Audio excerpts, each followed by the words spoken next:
নমস্কার বন্ধুরা, কেমন আছেন? ভালো আছেন তো সবাই? আজকে আমাদের বাড়িতে আত্মীয় আসবে, তাই রান্না করতে শুরু করলাম। ওর বাবা বাজারে গেছে, ওই ফাঁকে আমি পাঁপড়টা ভেজে নিচ্ছি। আর সঙ্গে ভাবলাম যে আপনাদের সঙ্গে একটু গল্প করে নিই। তো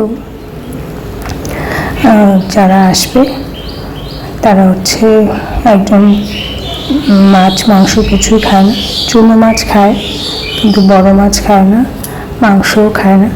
তাই চুনো মাছ আনতে বলেছিলাম, চুনো মাছ নিয়ে এসছে। চুনো মাছটা ডাঁটা, নোটে শাক মতো দেখতে যে ডাঁটাটা হয়, সেই ডাঁটা শাকটা দিয়ে চচ্চড়ি করব। রাত্রেই কুটে রেখেছিলাম, জানি ওরা কালকেই ফোন করেছিল তো আসবে, তো রান্নাটা করছি। এইভাবে একটু গল্প করা যাক, আপনার রান্নাটাও দেখুন আর এদিকে গল্পও করা যাক। একসঙ্গে দুটো কাজ হয়ে যাচ্ছে, আপনাদের সঙ্গে শেয়ারও হয়ে যাচ্ছে, আমারও গল্প করা হয়ে যাচ্ছে। আমি তো এমনিতেই ইন্ট্রোভার্ট, কথা হারিয়ে ফেলি।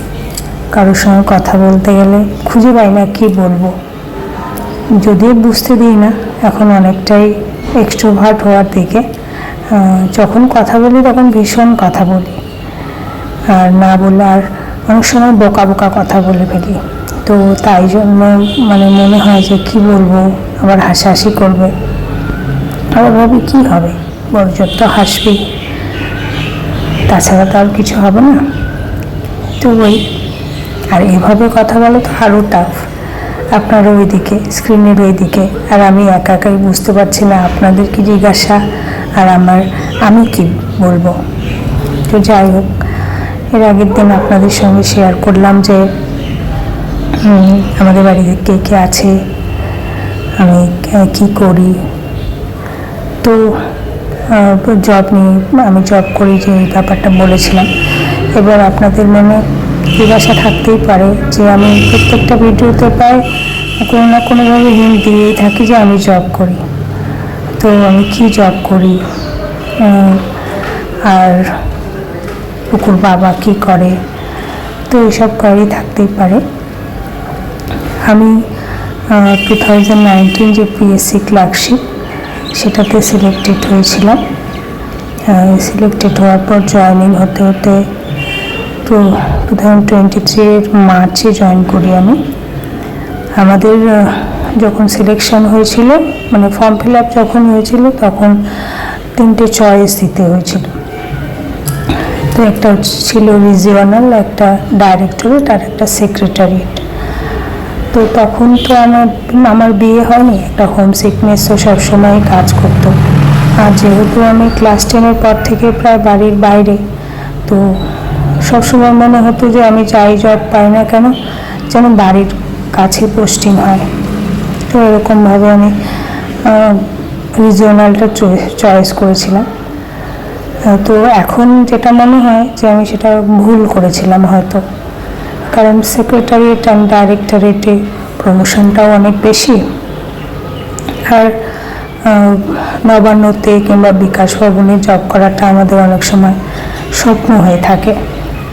যদিও আমার টার্গেট এটাতে ছিল না, কিন্তু যেহেতু আমি ওই সেম সিলেবাসেই পড়াশুনো করছিলাম, তো তাই এই এক্সামটা দিয়েছিলাম। তো হয়ে গেছে, আর 2020-তে আমার বিয়েও হয়ে যায়। নতুন করে আর সেরকম করে প্রিপারেশানটাকে কন্টিনিউ করতে পারেনি। পুকুও চলে আসে। এখন অনেকবার ইচ্ছে হয়, মাঝে মাঝে মনে হয় এগুলো এক্সকিউজ, তাই আমি পারি না করতে। যত এক্সকিউজ দেবো তত এক্সকিউজ হবে। কিন্তু আমি এখন কি বলবো, যেন অনিচ্ছা বলুন আর যাই বলুন, হয়ে উঠছে না। তো এরকম করেই চলছে। এদিকে রান্নার ফাঁকে ফাঁকে পুকুও চলে আসছে। তো যাই হোক, এটা পেয়ে গেলাম। এটাতেও অনেক স্ট্রাগল করতে হয়েছে, যদিও পুকুর ছোট ছিল, ওকে নিয়ে পুলিশ ভেরিফিকেশান বাগেরা, আর ওই সময়ে অনেক এই প্রাইমারি যে কেস বাগেরা হচ্ছিল, তার জন্য আমাদের ভেরিফিকেশানটাও একটু স্ট্রিক্টলি হয়েছিল। আর ওর বাবা যেহেতু বাইরে জব করতো তখন, তো একাই সবটা সামলাতে হচ্ছিল। আর তখন বাবার বাড়িতে থাকতে হচ্ছিল। অনেকে অনেক কথা বলছিল, এতদিন কেন বাবার বাড়িতে। আর এই আর কি, এমনিতেই তো অনেক ডিউরিং প্রিপারেশান আর কি অনেক কিছু শুনতে হয়েছে। তবে আমি যেহেতু বাড়ির বাইরেই ছিলাম, মানে আউট অফ স্টেটই ছিলাম, তো অতটা মানে সেই সব কিছু আমাকে এফেক্ট করতে পারেনি। ফেলিয়ার্স অনেক এসছে, বাট আমি কখনো ভেঙে পড়িনি। নিজের প্রতি একটা বিশ্বাস সবসময় ছিল যে আমি যেগুলো করছি সেগুলো চাকরি না হোক কিছু না কিছু তো কাজে লাগবে। আর মানে আমি শেষ পর্যন্ত ট্রাই করে যাব। তবে যদিও আমি মানে আমার টার্গেট মানে যেটা আমার মেইন টার্গেট ছিল একদম, যে একটা পয়েন্ট হয় না যে আমার এটা হওয়ার স্বপ্ন, তো সেইটাতে আমি পৌঁছাতে পারিনি। তবু ওই জবটা আমি আনস্যাটিসফাইড না, কারণ জবটা করে সংসারের দিকটায় কিছুটা সময় দেওয়া যায়।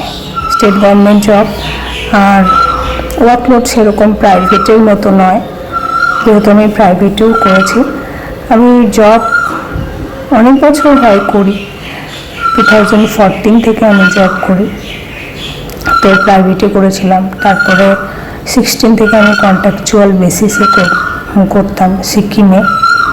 তো সেখানে আমি চাকরিও করতাম, প্লাস আমি যখন ফিরে আসতাম আর কি বিকেলের দিকে ঘুমোতাম, আর সন্ধে 6টার পর থেকে টিফিন করে পড়াশুনো বসে যেতাম। তারপরে হচ্ছে একাই থাকতাম, তো সব কিছু রুমের ভিতরেই, মানে অ্যাটাচড, বাইরে আর বেরোতে হতো না। তো সেই জন্য কোনো কিছুর জন্য উঠতে হতো না। তো পড়তে বসতাম, কোনো দিন হয়তো 1টাও বেজে গেল রাত্রে খাবার খেতে খেতে। কেউ বলারও ছিল না যে এখন খেয়ে নে কিংবা পরে খা, এরকম কিছু ছিল না। তো নিজের ইচ্ছে অনুযায়ী চলতাম। ইউটিউবে মোটিভেশনাল ভিডিও দেখতাম। ধরুন একটায় পড়া শেষ হলো, তারপরে আমি ভিডিও দেখতে বসলাম। যাই হোক, এগুলো আর একদিন আপনাদের সঙ্গে শেয়ার করব। আজকে যেটা এখন আমি যে জবটা করি সেটা বলার। তো আচ্ছা, এখন আমি হচ্ছে যে রিজিওনাল সিলেক্ট করেছিলাম, তো আমার বাড়ির পাশেই হয়েছে, মানে বাবার বাড়ির পাশে, মানে শ্বশুরবাড়ি ও মাথায় নর্থ 24 পরগনায়, আর আমার বাবার বাড়ি হচ্ছে জলপাইগুড়ি ডিস্ট্রিক্টে। তো একদম ম্যাপের দুদিকে অবস্থানটা। তো আমি এখানেই থাকি। তো এখানেই আমার জলপাইগুড়ি ডিস্ট্রিক্টেই কলেজে পোস্টিং হয়েছে অ্যাজ অ্যান এলডিসি। তো মোটামুটি ঠিকই আছে, শুধু অসুবিধা একটাই হয়, পুকু হচ্ছে ছোট, তো ও এখনো পর্যন্ত জিনিসটা মানিয়ে নিতে পারে না। যদিও 5 মাস থেকেই ওকে থাকতে হয় আমাকে ছেড়ে, তবুও বুঝতে পারে না যে আমাকে যেতে হবে, মানে ওর ওই হ্যাবিটটা এখনো হয়নি। আর এই জবটাতে আর একটা ব্যাপার আছে, যেহেতু আমাদের কলেজটা ফুললি গভর্নমেন্ট কলেজ, তো ছুটি অনেক থাকে। তো ওইগুলোর জন্য ওর বা যদি অভ্যেসটা হয়ে যায়, আবার সেই 2 দিন থাকলাম, ছুটি হলো, আবার সেই ওর অভ্যেসটা ভেঙে গেল। এবার ওর সকালে যখনই আমি উঠি, ও বুঝে যায় যে মনে হয় মা যাবে, তখন ও ছাড়তে চাইবে না। ও শুয়ে শুয়ে ব্রেস্ট ফিডিং করতে চাইবে, কিংবা শুয়ে থাকতে বলবে, এরকম একটা ব্যাপার। তো যাই হোক, ওরকম করে কষ্ট হয়। শীতকালে তো ঘুম থেকে ওঠার আগেই আমি বেরিয়ে যাই, ও দেখতেই পায় না। বেরিয়ে গেলে আমার সুবিধা হয়, বেরোতে পারি, না হলে আমি বাসই ধরতে পারবো না, লেট হয়ে যাবে। ওখানে তো একটা টাইমের মধ্যে যাওয়ার ব্যাপার থাকে। তো এইরকম আর কি।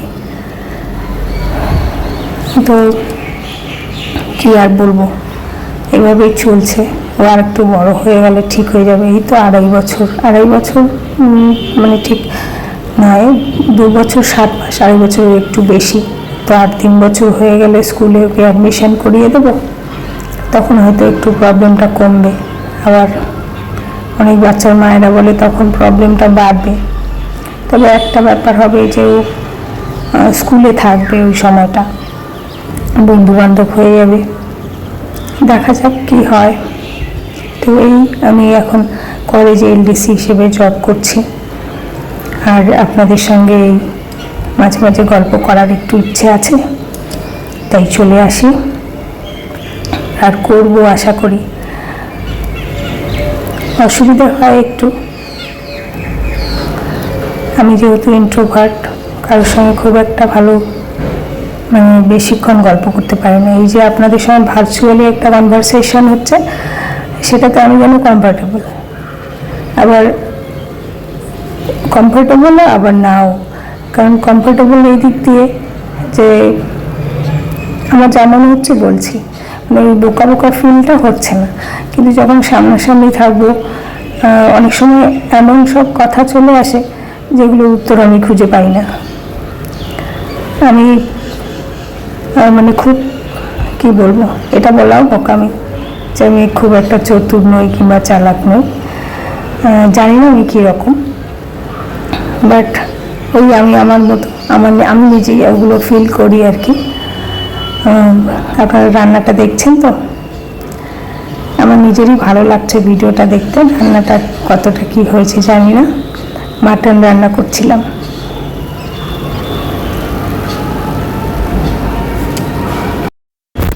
আপনারাও কখনো কখনো আপনাদের মত কমেন্টে জানাবেন, যারা আমার চ্যানেলটা মোটামুটি ভিউ করেন।